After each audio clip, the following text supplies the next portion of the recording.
Bon, on n'est pas arrivé à dormir même ni un soir ici au Metzeler Camp parce que bon, on a eu course dimanche, on a eu course lundi et on a bossé pas mal. On a dormi à peine 3 heures et bon, Vanessa très sagement m'a conseillé de ne pas rester ici parce que avec tout le boulot qu'on a avec l'ordi, l'édition des vidéos, ça va être trop compliqué. Donc c'est mon beau-père, son père, qui va souffrir ça parce qu'on va squatter sa chambre dans une petite maison qu'il a pris. Donc on va là-bas. Aujourd'hui il y a pas mal de soleil ici à l'île de Man et nous on prend la moto et on va à la montagne. Yes, yes, yes.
Bonjour, Martin Moteros.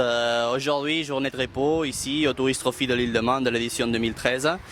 Donc aujourd'hui, on va essayer de trouver quelques temps pour rendre hommage aux héros décédés dans les courses du Tourist Trophy et du Manx Grand Prix ici à l'île de Man. Comme vous voyez, maintenant on est à la zone de grandstand, juste à la ligne de départ. Ici c'est le tableau noir où les mecs de l'organisation du Tourist Trophy, normalement ils écrivent à la main avec de la peinture, donc les temps, parcours, tous les pilotes qui participent dans les courses du Tourist Trophy. Je vous l'ai dit l'autre jour, c'est vraiment curieux que juste ici, dans la ligne de départ, la première chose que les TT Riders voient, c'est bon, le plus grand cimetière de l'île de Man, de la capitale de Douglas, et on vient de découvrir qu'il y a un petit mur avec un petit hommage aussi pour tous ces héros qui sont décédés. Vanessa va vous montrer, mais comme vous voyez, c'est juste derrière du tableau noir où l'organisation note les temps partout de tous les coureurs. On va voir qu'est-ce qu'il y a par là. Bon, comme vous voyez, c'est un cimetière très très grand avec pas mal de pierres tombales, avec des dessins, des motos, et on voit vraiment que ici au Tourist Trophy de l'île de Man, au Manx Grand Prix, donc il y a pas mal de personnes qui ont perdu la vie. Parfois des anonymes, parfois des mecs plus connus. Ici, on voit un petit mur avec 90 plaques plus ou moins, avec certains hommages pour certaines personnes. On a vu par exemple une plaque à la mémoire de Serge Lemoal, qui a perdu sa vie le 29 mai 2004 dans la zone de Bradham Bridge. C'est une zone qui est après la ligne droite de Quarter Bridge, virage à gauche, après virage à droite. C'était pendant les essais des 125 cm3 en 2004.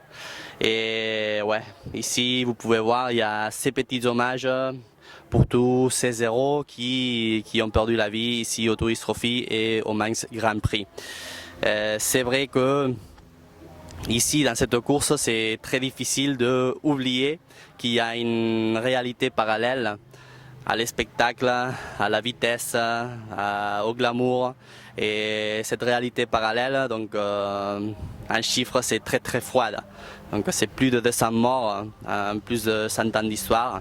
Et ici, les gens qui habitent à l'île de Man, ils ont essayé de rendre hommage à cette réalité et à ces pilotes qui ont perdu la vie ici au Tourist Trophy. C'est intéressant de voir la plaque qu'on a juste à côté. Donc si on traduit, ça serait comme dédié à la mémoire de tous ceux qui ont fait la course du TT et de Manx Grand Prix. Et surtout la dernière phrase, c'est Living their dream. C'est en vivant son rêve. C'est ce que doit nous toucher le plus, parce que si on pense à nos amis qui ont perdu la vie en moto, qui ont été décédés en faisant moto, donc ce qu'on doit penser, c'est qu'ils sont morts en faisant ce qu'ils aimaient le plus, que c'est aller en moto. Donc pour nous maintenant, on rendra un petit peu d'hommage. On ne peut pas rentrer avec la moto, ce serait bien d'écouter le moteur au ralenti de moto pendant qu'on regarde les plaques. On ne peut pas rentrer avec la moto, mais le pouvoir de la post-production est terrible et on va essayer de mettre le son du ralenti de la moto en regardant les plaques.